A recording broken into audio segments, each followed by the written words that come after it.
Welcome to Let's Grow Buffalo. Today we're going to talk about the materials that you need to get seeds started indoors.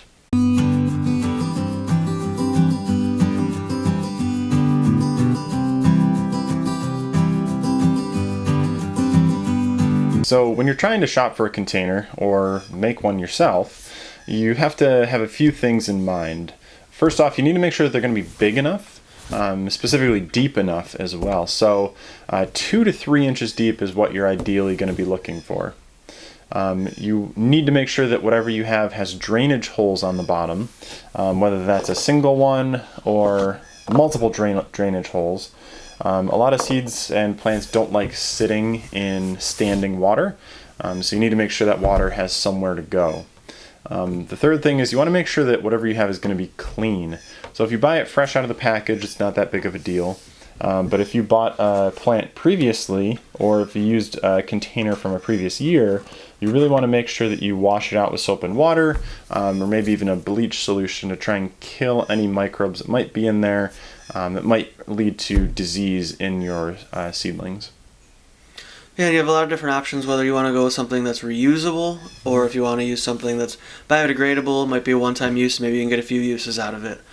Some of the options for a reusable container that would be something that's free would be like a strawberry container like we have right here that we're growing some onions in, or a mushroom container like the large mushroom containers. I think those are great for using to start seeds, or a solo cup, something like this, whether it's clear or red or whatever you have. Some inexpensive options. What I like to use is like a $5 seed starting tray. It's got the plastic lid on the top to keep the humidity in when you're first trying to get germination. And then there's also some more expensive options. There's something I've heard of called a wind strip tray. Those are supposed to work really well, or soil blocks, things like that. You have to buy sort of a somewhat expensive press to make the blocks, but once you have that, it's a good option for something that doesn't use anything, no plastic or anything biodegradable. It's just a block of soil that you can plant directly into. Mm-hmm. Yeah, my favorite thing to use is pretty standard to find. It's a seed starting flat. So most of them come with a humidity dome built on top. Now, real quick, the importance of a humidity dome is once you start your seeds, it helps keep the moisture in. Those seeds really need that moisture to actually break free and actually start growing. So this is a good way to do that. Now, It also kind of helps you with keeping a constant temperature. If you're fighting with a cold room like I do, having that top on there not only holds in the moisture, but some of the temperature as well. Yeah, for sure. And the nice thing about this is that it comes pre-stuffed with all these little peat pellets. So basically you add some water to them and they expand and fill out the tray, and then you just plant your seeds inside. You can also go about buying just a bag of soil seed starting mixture and put them in there if you don't have the peat pellets, and it works just as good.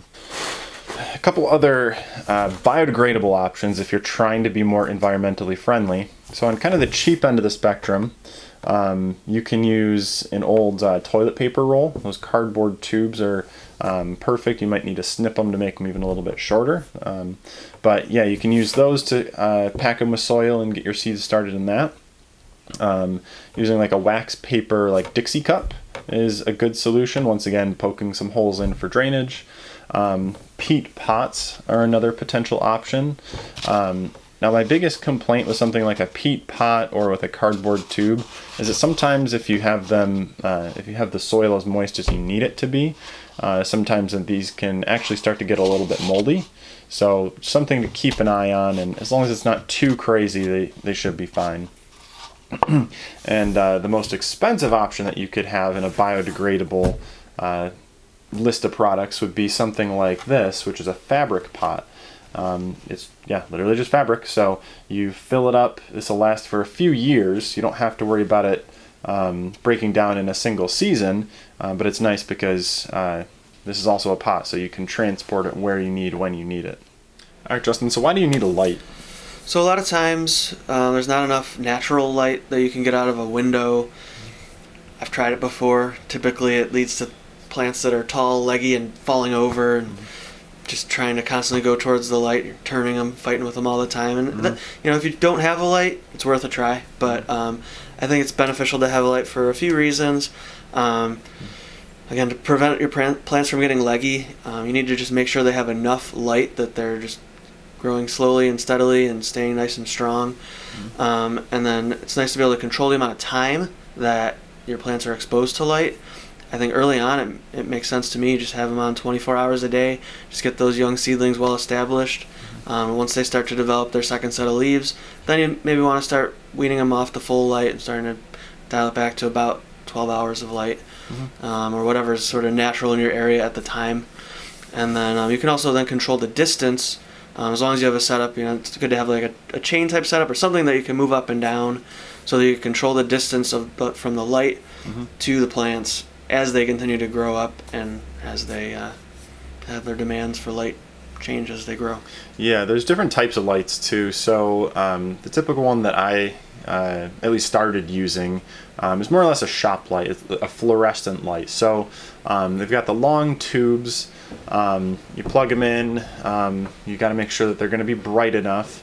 The thing with those, though, is you have to keep them really close because they're not the brightest thing that you can possibly get. So you have to make sure that those plants are really going to be absorbing as much of the light as you can. You can try and modify it a little bit with like tin foil and reflectors to try and direct the light to where you want it to go. But that can be a little bit of a hassle too.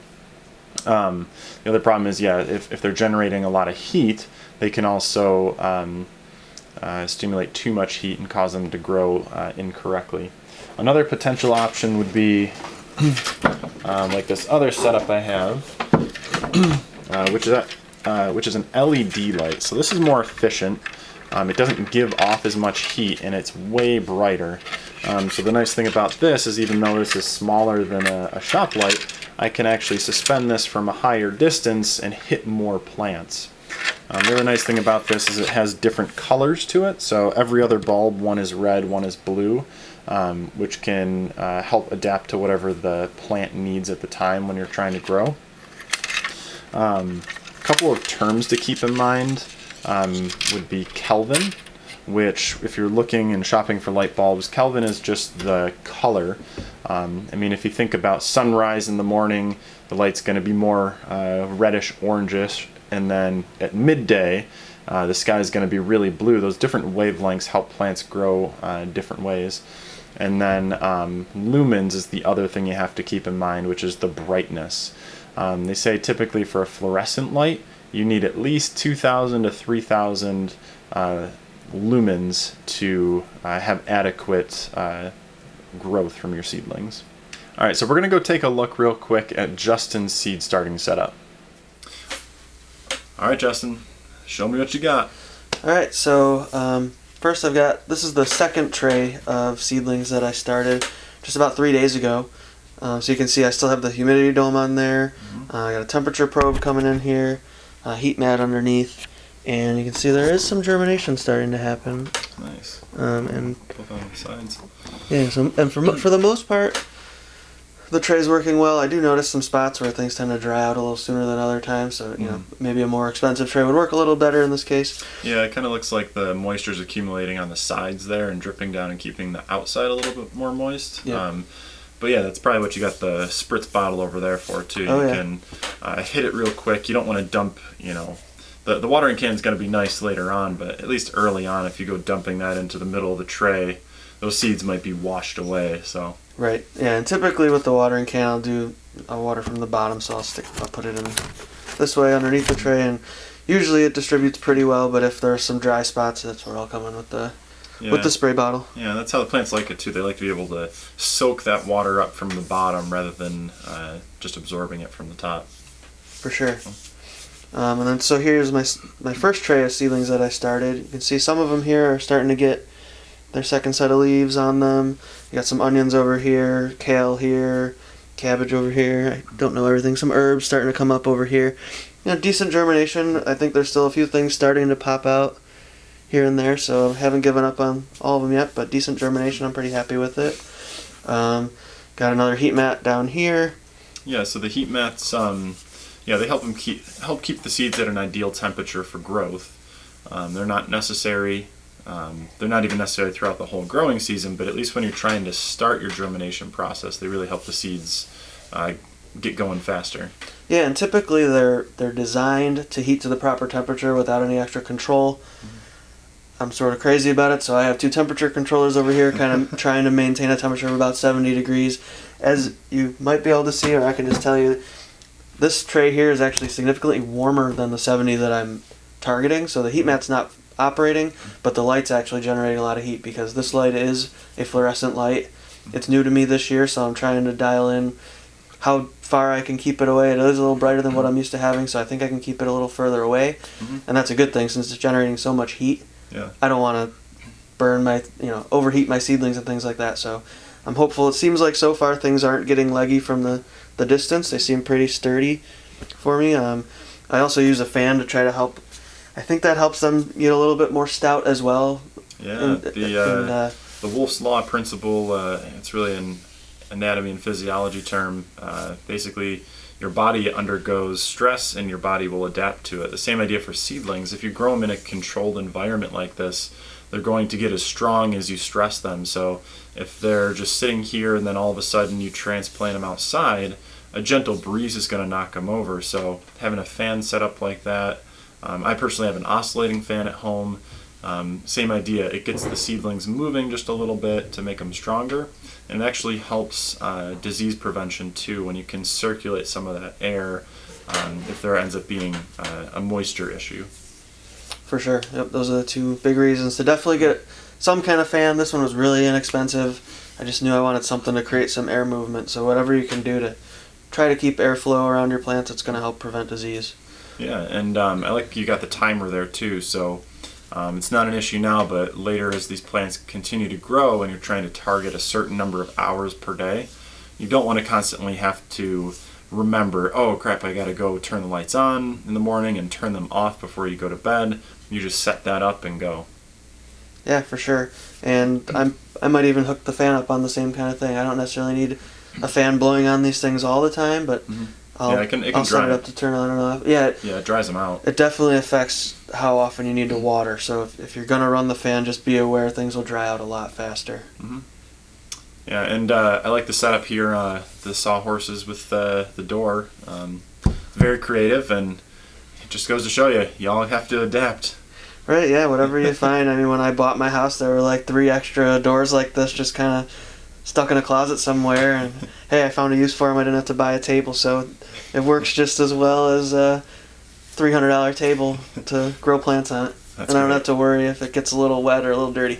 That's great stuff. All right, well, until next time, don't forget that gardening is a practice, and let's grow buffalo.